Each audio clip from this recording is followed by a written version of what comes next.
با سلام و صد سلام دوستای عزیز، خوش آمدین به قسمت نهم رمان پرتقال خونی. انشالله که از این قسمت هم لذت ببرین و در هیجانی ترین قسمتش رسیدیم. شروع میکنیم. مادرم دستش روی دهن ماند و گفت ارباب، تو آخر سر ما رو به باد میدی. مگم برادرت است که اسمش صدا میزنی؟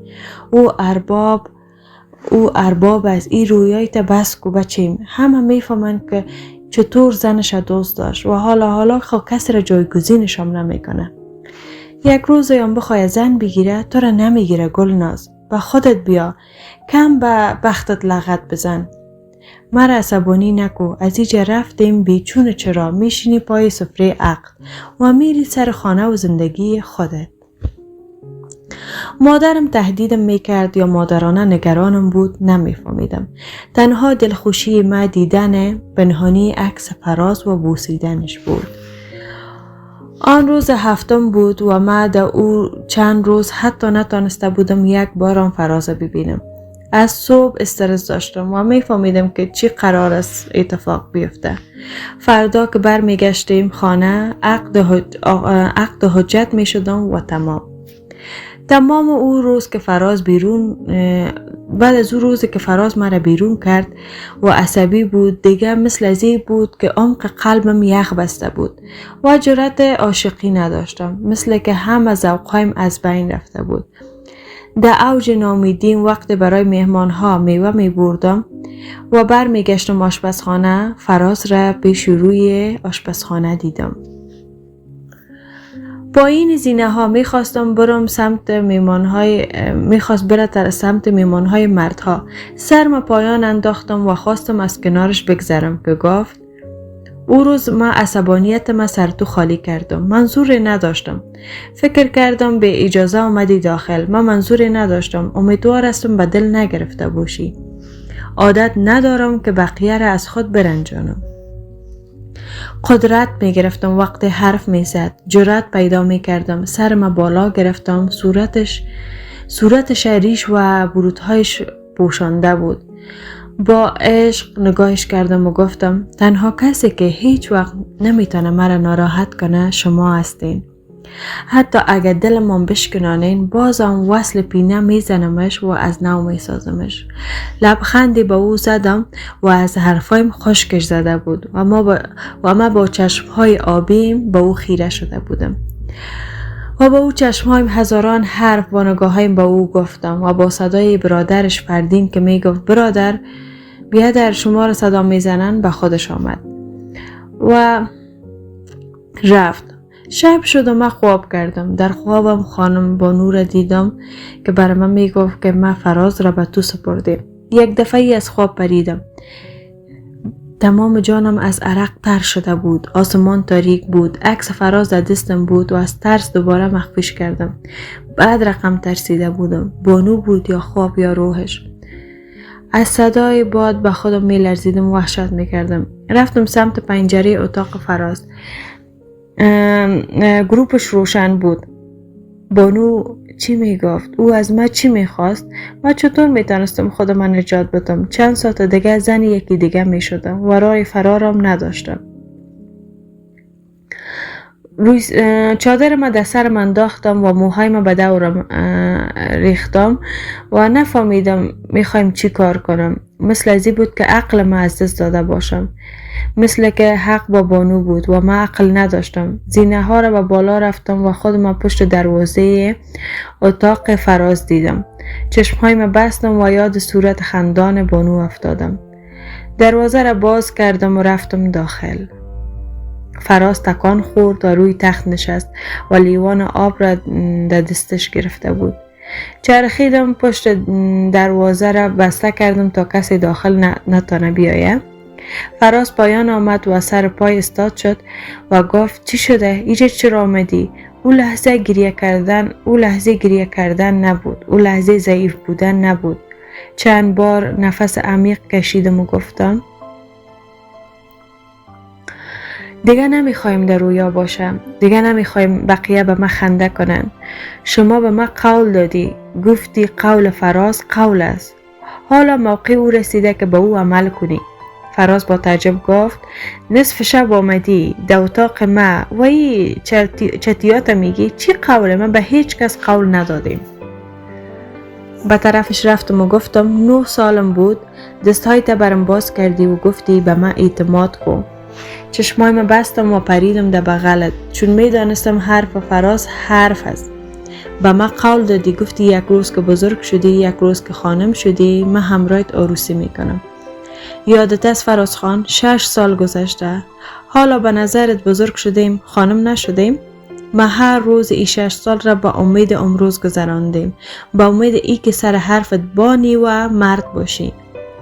اگه آفتاب بزنه و مرا ببرن میخواین به زور نکاح میکنن. ما از امون روز که یک طفل بی عقل بودم تا حال با رویای فراز خان زندگی کردم. هر نفس کشیدم تو را حس کردم. دستای من داخل لباسم بردم و عکسش را زمین انداختم. فراز با تعجب به عکسش نگاه کرد و بعد به تاقچه و جای خالی عکس و گفتم نمیخوایم با عکس زندگی کنم و عمر من بگذرانم. میخوایم با عطر تنت شب را صبح کنم. میخوایم با تو زندگی کنم، کنار تو بمیرم. فراز خشکش زده بود و من بیشتر قدرت میگرفتم. سری تکان دادم و گفتم چاره‌ای ندارم. میفهمم نمیمونی که باشم و اگر برم زن یکی دیگه میشم. سری تکان دادم و چادرم به روی زمین انداختم و گفتم اگر از اینجا از این دروازه ما برایم مجبور استم خود را بکشم، به خاطر که تو به قولت وفا نکردی. به طرفم دید و گفت اگر تو راست میگی پس من فردا صبح به قولم وفا میکنم و با تو نکاح میکنم. بعد از او و از خوشحالی میخواستم چیغ بزنم که دستش پیش دهنم ماند. آرام دستش پایان کشید و از روی دهنم برداشت. لبخندی زدم و حق حق کنان گفتم به مرگ کنار تو تا زندگی کنار بقیه راضی هستم. مرا کنار زد و به الماری اشاره کرد و گفت یک چیز بنداز روی سرت. خم شدم که چادرم روی سرم انداختم. سرم گیج میرفت. خیلی خوشحال بودم. چشمم به عکس بانو خورد که حتما او هم خوشحال بود. به طرف دروازه رفتم ولی دلم طاقت نداشت. چرخیدم و فراز دیدم که ایستاده است و به من خیره شده. گفتم امشب مثل ازی است که شب آرزوهایم است. باورم نمیشه. مثل که خواب میبینم. آرام گفت برو تا کس ندیدیده. نمیخوایم با بی آبرویی اینجا بانی. به طرف در رفتم و همان طور که پشتم به او بود گفتم میفهمم قولت قول است، ولی به روح بانو خانم قسمت میتم مرا به رویاهایم برسان. با عجله رفتم بیرون و تا اتاق دویدم. سرما به تنم نشسته بود و رفتم زیر پتو. چیزی به صبح نمانده بود. نه فراز و نه ما خوابیدیم. چشمم فقط با اتاقش بود و سرنوشته که با بالا آمدن خورشید رقم میخورد. با مادرم و زینب خانم گفتم از امروز قرار است همه چیز متفاوت شود. فقط یک کم دیگه صبر کنین. کسی از حرفایم هیچ چیز نمیفهمید و گیج شده بودن. صبحانه را بقیه آماده کردن و همه با تعجب به من خیره شده بودن و من در عالم خودم غرق بودم. پدر منتظر بود که ارباب همراهش حساب کتاب کنه تا راهی قریه ما شویم. صبحانه امارت را بردن و بقیه در آشپزخانه صبحانه خوردن. بوی نان تازه زینب خانم همه را مست کرده بود و سر شیر تازه و شیر داغ چند لقمه خوردم و چشم و گوشم آماده بود تا فراز صدایم کنه و زندگیم از او روز دیگرگون شود. دیگه خیلی گذشته بود ولی خبری از فراز نبود و هنوز از قبرستان بر نگشته بود.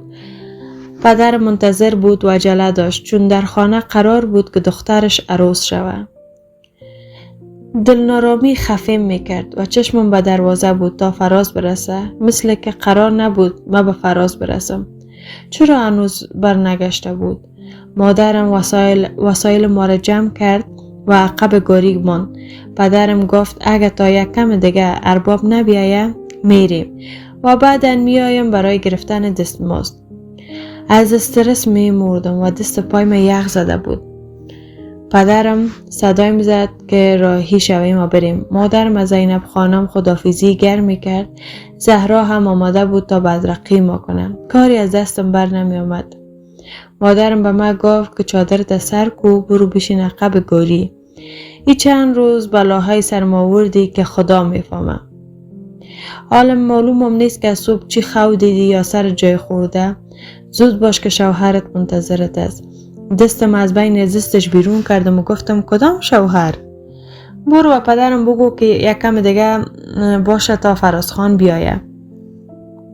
شماها قدر ورخطا هستین بانین که فرازخان بیایه که چی میگه. در همین وقت فرازخان از دروازه امارت داخل شد و به طرف پدرم و مادرم آمد و گفت آقا کریم شما جای رفتن نمیتونین به خاطر که چند دقیقه بعد ملا صاحب میایه و ما میخوایم که دخترتان نکاح کنم و دخترتان عروس ارباب میشه.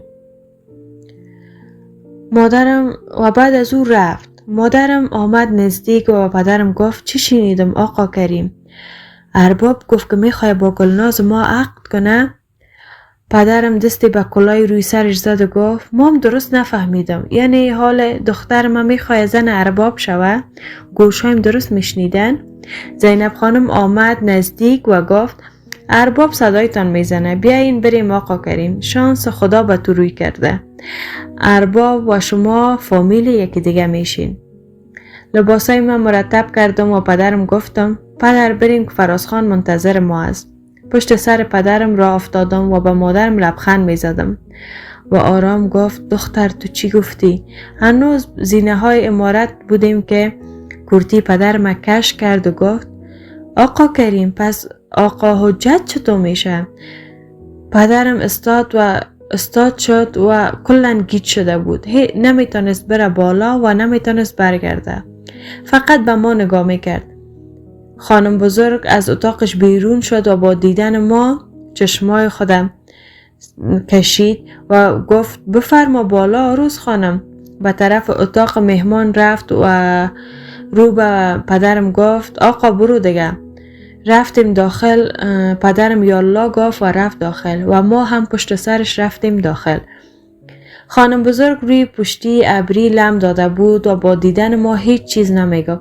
همی که نشستیم فراز آمد داخل و با پدرم یک احترام کرد و فراز نزدیک من نشست و با مادرش که در چارچوب دروازه بود و با ما خیره شده بود گفت بیا داخل بشین، آل ملا صاحب میایه و روی به زینب خانم گفت هر چی که لازم است با خودت دیگه.